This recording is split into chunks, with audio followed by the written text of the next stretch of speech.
como Davi desceu tão baixo nível por conta de uma brecha, de uma permissão que ele fez lá atrás, que não deveria ter feito.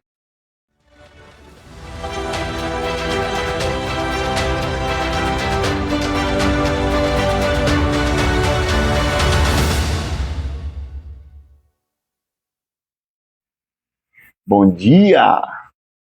Tudo bem aí com você? Por aqui tudo ótimo, com a graça do nosso bom Deus. Nessa manhã chuvosa de segunda-feira aqui em Indaiatuba. Não sei se aí onde você está chovendo, mas aqui choveu a noite inteira. Bênção de Deus isso. Espero que você esteja bem, que você tenha uma semana muito abençoada pelo Senhor. Se você é novo por aqui, já quero pedir para você fazer 4 coisas. Se inscrever no nosso canal, ativar o sininho, deixar o seu like e compartilhar essa mensagem com seus contatos, nas suas redes sociais, no WhatsApp, enviando para aquele amigo, para aquele familiar. Compartilhe essa mensagem, ajuda a gente a divulgar e o YouTube entender que o nosso conteúdo é algo interessante para ele distribuir para mais pessoas. Amém? Vamos continuar a nossa reflexão sobre o pecado de Davi, o preço do prazer proibido. Já vimos que Davi estava onde não deveria estar, na hora errada, no lugar errado, tomou a decisão errada, e Batseba manda dizer a ele: estou grávida. E agora, Davi, caiu a casa.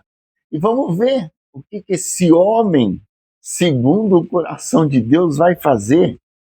Provavelmente agora ele vai se retratar com Urias. Vamos ver. Abre sua Bíblia comigo lá no 2 Samuel, no capítulo 11, é lá que a gente encontra essa história. E a partir agora do verso 6, a gente leu na semana passada que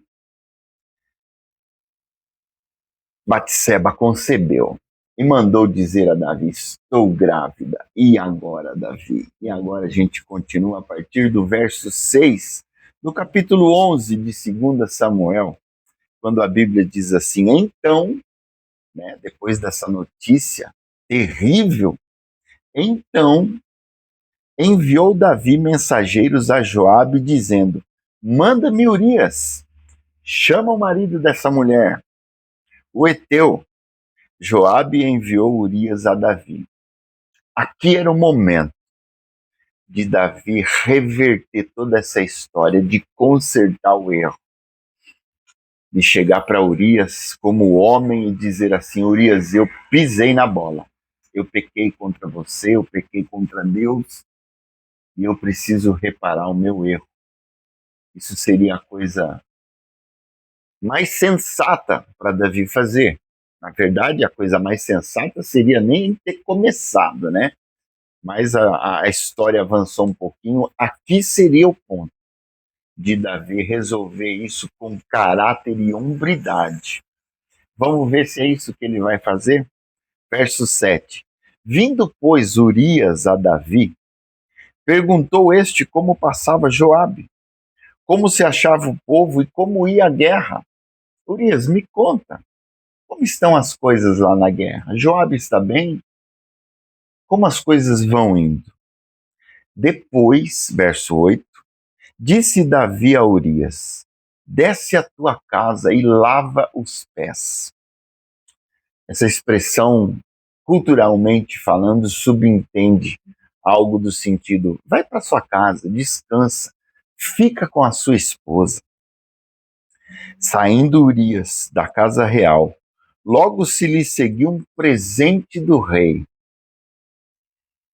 Porém, Urias se deitou à porta da casa real, com todos os servos do seu senhor, e não desceu para a sua casa. Olha os planos do rei começando a dar errado. As coisas não estão indo bem. O coração ruim de Davi bateu de frente com o coração bom de Urias. Verso 10, fizeram-no saber a Davi, dizendo, Urias não desceu à sua casa. Então disse Davi a Urias, não vens tu de uma jornada? Por que não desceste à tua casa? Olha que conspiração davidiana macabra. Urias, você está cansado da guerra, Urias. Vai para sua casa, descansa. Verso 11, respondeu Urias a Davi, a arca, Israel e Judá ficam em tendas. Joabe, o meu senhor, e os servos de meu senhor estão acampados ao ar livre. E hei de eu entrar na minha casa para comer e beber e para me deitar com a minha mulher? Olha a integridade desse homem. Urias está dizendo assim, não é justo, ó rei. Os nossos soldados estão lá dormindo no relento, em tendas. E eu venho para cá, e o senhor quer que eu vou para minha casa, tudo confortável, na minha cama, e ainda me deleitar com a minha esposa? Não é justo isso. Tão certo como tu vives e como vive a tua alma, não farei tal coisa. Ele faz quase que um juramento aqui. Ele está falando para Davi assim, Davi, eu não sou esse tipo de homem. Olha que afronta para o rei. Imagina a cabeça do rei, que ele tinha feito com a mulher de Urias, e agora ele bate de frente com uma integridade tamanha que ele não teve. Então, disse Davi a Urias, demora-te aqui ainda hoje, amanhã te despedirei. Não vai para a guerra ainda não, fica aqui comigo mais um dia. Urias, pois, ficou em Jerusalém aquele dia e o seguinte. Davi o convidou e comeu e bebeu diante dele, e o embebedou. À tarde, saiu Urias a deitar-se na sua cama, com os servos de seu senhor, porém não desceu à sua casa. Olha a integridade desse homem. O rei estava dando autorização para ele ir para a casa dele, aproveitar o conforto da sua cama, estar junto com a sua esposa. Mas a integridade desse homem não permite que ele desfrute dessas coisas, desse conforto, desse bem-estar, enquanto os soldados, Israel, a arca, estão no campo de batalha. Aquilo era inconcebível na mente de Urias. Ele não tinha esse direito moral de desfrutar dessas coisas, enquanto sabia que os soldados estavam na guerra numa condição muito inferior à que estava sendo proposta para ele. É a integridade de um homem revelando a falta do caráter de outro. E aqui eu quero chamar a atenção de uma coisa muito séria.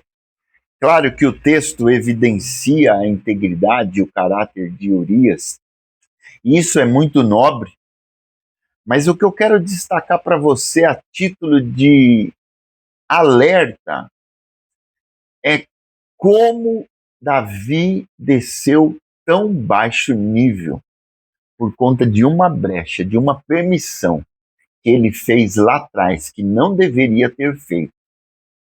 Davi, ele trama o pior para se sair bem na foto, para encobrir o erro dele. E é interessante a gente notar que Davi, ele simplesmente desconsidera Deus. Aquele homem que tinha experiências sobrenaturais com Deus, histórias de livramento, histórias de vitória, salmos compostos de maneira maravilhosas. Foi Davi que escreveu, como eu já disse, o Salmo 101:3, não porei coisa injusta diante dos meus olhos. E não só isso, nesse salmo ele diz assim, Aborreço aqueles que assim procedem. E agora Davi está fazendo exatamente aquilo que ele escreveu no Salmo que ele não faria. O que isso fica de alerta para nós? Primeiro, que a glória passada não me sustenta no presente. Aquilo que eu vivi no passado, aquilo que eu fui, aquilo que eu experimentei não serve para hoje a título de me guardar de provações e de tentações. Tem que servir, sim, como experiência, mas precisa ser colocado em prática no dia de hoje. Davi está aqui descendo no mais baixo nível, contrário a tudo aquilo que ele já tinha vivido, pregado, escrito.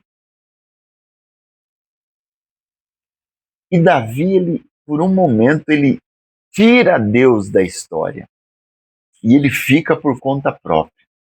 E esse é o alerta que eu quero deixar para você e para mim. Isso serve para mim, no sentido de que as brechas que a gente abre nas nossas vidas, como a gente leu lá em Provérbios, que um abismo chama outro abismo. Davi está aqui nesse momento numa espiral descendente sem precedentes na vida dele. Quando ele tem a oportunidade, numa encruzilhada, de resolver a questão dele com Urias, com hombridade, com caráter, com lisura, não. Ele tenta colocar Urias numa cilada, para que Urias aceite o seu presente, durma com sua esposa, e quando a criança nascesse, foi Urias, ele esteve com Batseba, mas o caráter e integridade de Urias não permite. E eu quero finalizar, meu irmão, essa reflexão, esse desafio, esse alerta, com um texto que a gente encontra lá em Jeremias capítulo 17,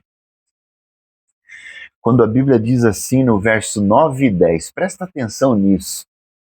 Isso que eu vou ler agora aqui é para aquele que pensa estar em pé. Eu, você, porque a Bíblia diz, aquele que pensa estar em pé, cuide para que não caia.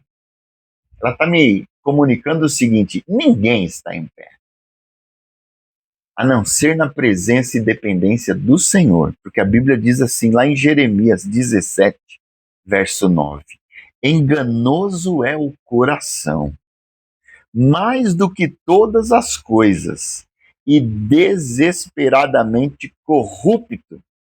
Quem o conhecerá? Você? Eu? Não. A gente não conhece o coração que tem. O nosso coração é capaz de planos e coisas absurdas que a gente nem imagina.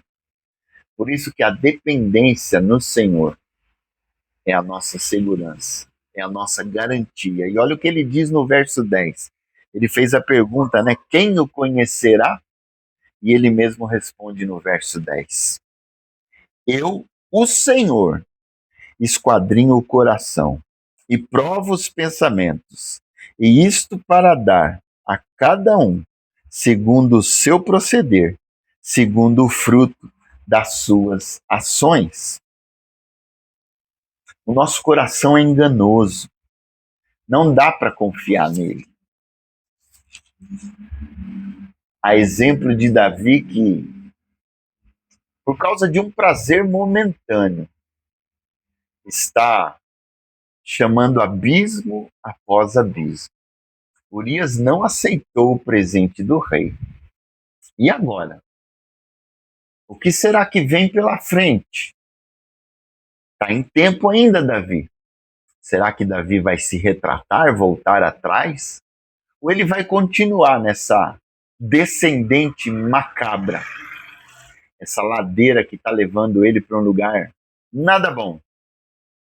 E pensando nessa questão do coração, que o nosso coração é enganoso, eu quero terminar desafiando você a fazer uma oração que a gente encontra lá no final do Salmo 139, coincidentemente ou não, um salmo de Davi.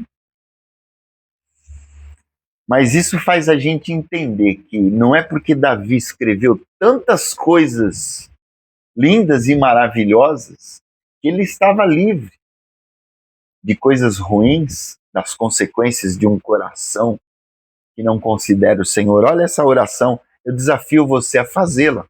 Os 2 últimos versículos do Salmo 139 dizem assim: sonda-me, ó Deus, e conhece o meu coração. Prova-me e conhece os meus pensamentos. Vê se há em mim algum caminho mau e guia-me pelo caminho eterno. Quando Davi pede para o Senhor fazer isso, ele está dizendo que nós não temos condições de fazê-lo com a propriedade que Deus faz. Então, que seja essa a sua oração: Senhor, sonda o meu coração. Vê se há em mim algum caminho mau, algum pensamento que o Senhor condena.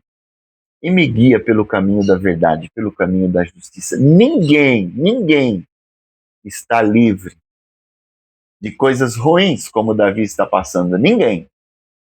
Por isso que nós precisamos constantemente e diariamente fazer essa oração: Senhor, me sonda, me mostra, porque eu mesmo não conheço o meu coração. Eu não estou livre de uma situação como essa que Davi está enfrentando. Pensa nisso.